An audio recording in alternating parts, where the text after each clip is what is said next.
জীবনের ঝুঁকি নিয়ে ফ্লাইওভারের উপরে দাঁড়িয়ে শখানেক মানুষ প্রিয় তারকাদের এক মুহূর্ত দেখার নেশায় তাদের ডেকে চলেছেন ক্রমাগত।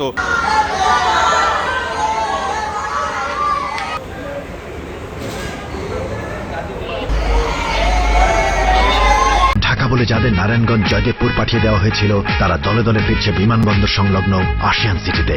No tension. Miraz, Shanto, head coach Simmons থেকে শুরু করে সবাইকেই দেখামাত্র উঠেছে চিৎকারের রব। তারাও হাত নেড়ে দিচ্ছিলেন ভালোবাসার প্রতিদান।